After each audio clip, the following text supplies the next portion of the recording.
Trojan family, what's up, man? USCJ here. It's the top of the morning. It's the top of the morning. I hope everybody is getting ready to get up, get out, and make some things happen this morning. Listen, we got to talk about USC's offense and why they are neglecting the run. When you have someone powerful, explosive, elusive, everything, all the above, when you're talking about full package running backs, Marshawn Lloyd. I dealt with the defense yesterday. We talked about that.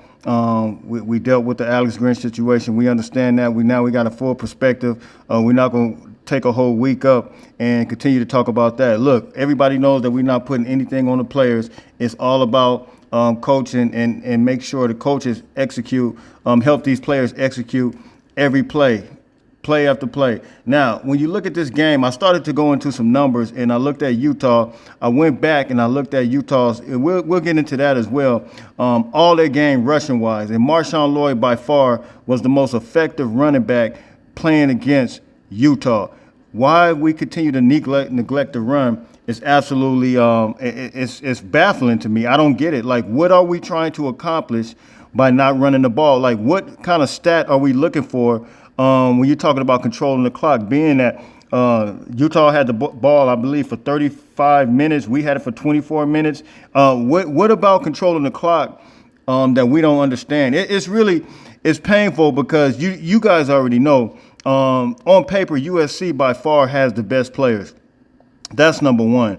Number two, you control the clock by absolutely running the ball, being effective. And, one of the things that baffles me about this whole thing is that when you look at every team that Utah played, whether even Oregon State, nobody compared to what Marshawn Lloyd. They said Oregon State, according to PFF, has the best offensive line in the country. Well, our offensive line absolutely played lights out. Shout out to the offensive line for playing lights out against Utah, blocking these guys, and able to create these rush lanes for Marshawn Lloyd. We're going to take a look at some numbers real quick and take a look exactly what Marshawn Lloyd did.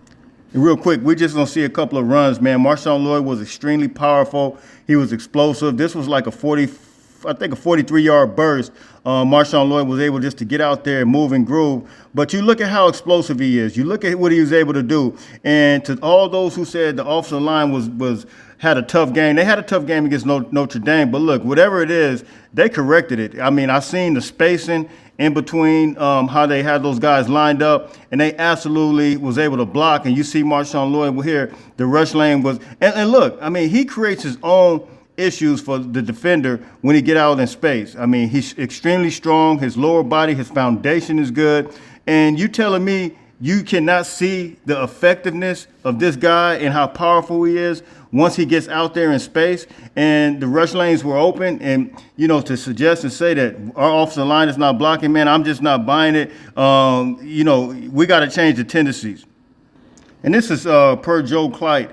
I believe it's the top 5 running backs in the country right now. They have Audrey Estime, who USC happened to hold under 100 yards, but as a number one running back, and then Jonathan Brooks and then Blake Corum, who he had all those yards last year. I believe he was up for the. I can't remember if he won the Doak Walker Award, but then Oregon's running back, and I'm gonna go into their numbers as well. Bucky Irvin, he's number 4, and then Marshawn Lloyd, number 5. But can you imagine if Marshawn Lloyd actually got the ball like he was supposed to, where he would be ranked at? Here you're going to see the individual statistics, 127 carries, 787 yards for Audrey Estime, 9 TDs, 6.2 average. And here's the Texas running back, 128 yards, 128 carries, 825 yards, 6 TDs with a 6.4 average.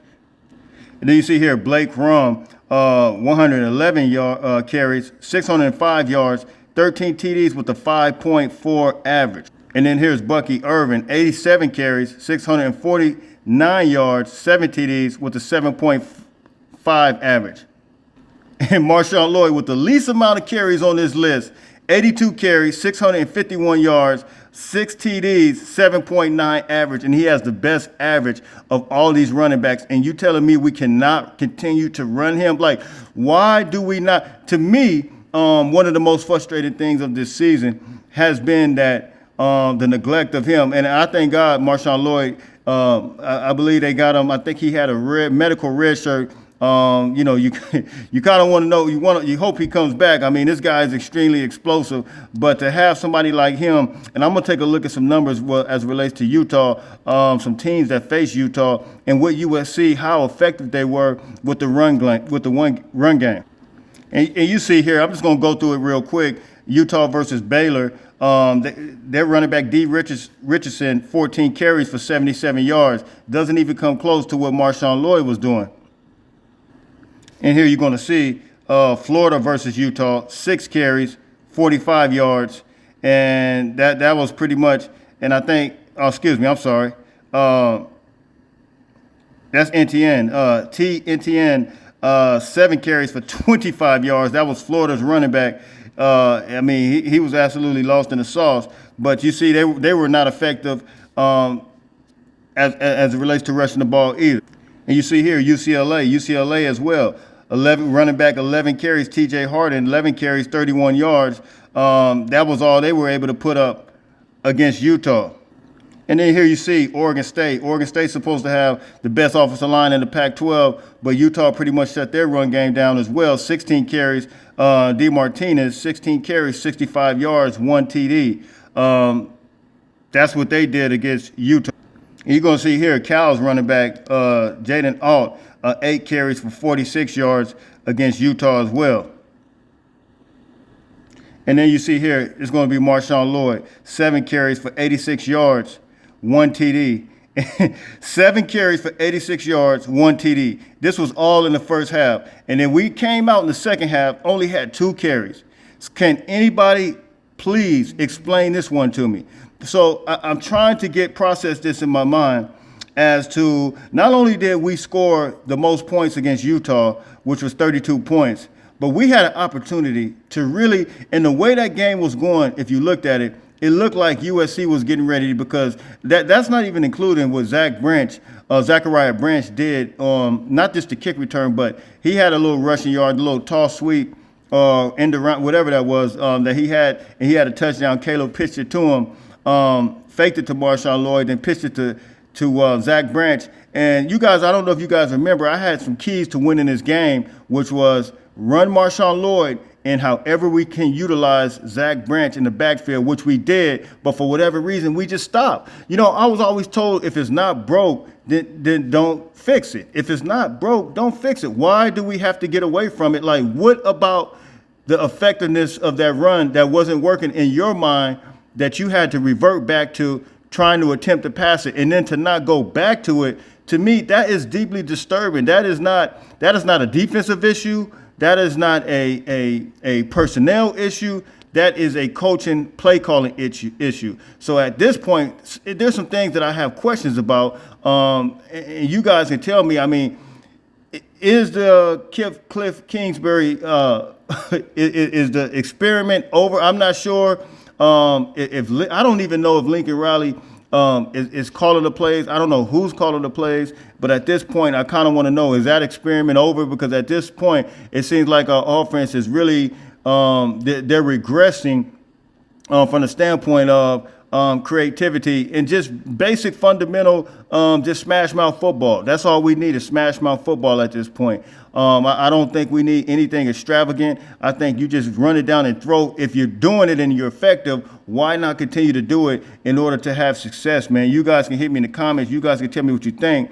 It is frustration that you just kind of want to see us get back to football. And look, man, if we could run the ball on Utah, you guys got to understand, Utah is rated in every category, like rush defense, pass defense. They're at the top of the college football landmark from a defensive perspective. So you're telling me that we could face a team like Oregon, we could face a team like Cal, we could face a team like UCLA, a team like Washington. If we could come out there and be as effective as we were against Utah and creative, and don't get away from running the ball, because here's the thing. And a lot of people don't realize this. I mean, and I stated this before, ever since the Arizona game, it seems like the blueprint of trying to stop Lincoln Riley, Caleb Williams, from a passing perspective, the tendencies are there. But one of the things that they're not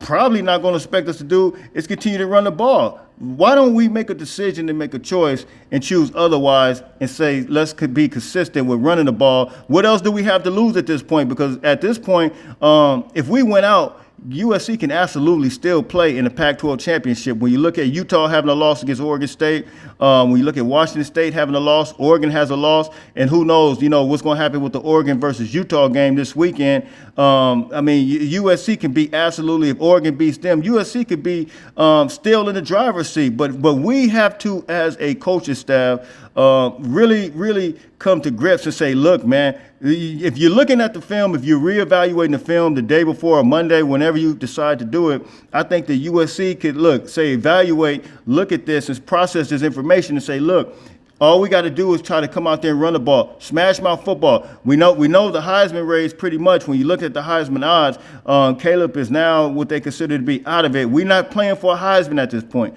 We're not playing for a playoff berth at this point. But we are playing for a Rose Bowl berth if we win out. We can do it if we just play smash mouth football and then let the passing game open up because of the run game. It's simple as that. You guys hit me in the comment section. You guys tell me what you think, man. You guys already know where you can find me. It's going to be USCJ32 on Instagram, USCJ32 on Twitter. Until later on, everybody stay blessed. Make sure you get up, get out, and make some things happen. Until later on, fight on, fight on, fight on.